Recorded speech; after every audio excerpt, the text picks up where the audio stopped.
Welcome to my audio blog. These are some of my comments on some news events from the kingdom of men. Take a listen. Well, there was a baseball game in Baltimore, Maryland this past week that absolutely nobody attended. How weird that must have felt for those players to see and hear no one in the stands. Of course, it all had to do with the death of a black man while in the presence of the police. It seems to me like the 60s are happening all over again in the United States. I'm reminded of what Jesus said, "He that is divided against himself cannot stand. If a kingdom, a nation is divided against itself, it cannot stand." It seems to me that America's sin in the past has not really been dealt with. And why do protests turn into riots? Well, it's beyond me. Maybe President Obama is right.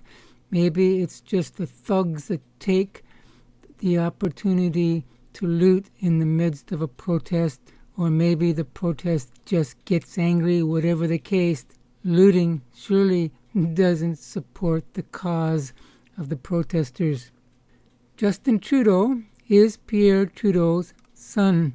Pierre Trudeau was the Prime Minister of Canada back in the late 1960s and the 1970s. Justin Trudeau says if he becomes Prime Minister, he will throw out Stephen Harper's and the Conservative Party's tax reform because he wants to help the middle class. Well, let me suggest this, Justin. Just take a look at the growing class of people known as the working poor. I suggest they need a little help as well. The earthquake in Nepal has at least so far killed about 6,000 people, and that number will rise. I know people jump on the bandwagon, jump to conclusions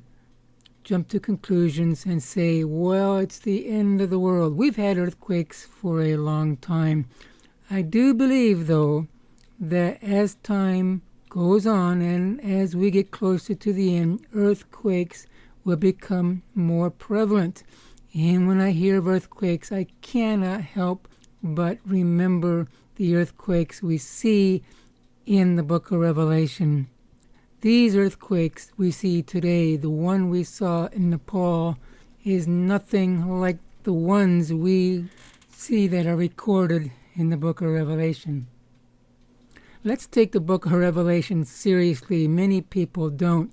They have this thing called pan-mill theology. All things will pan out in the end.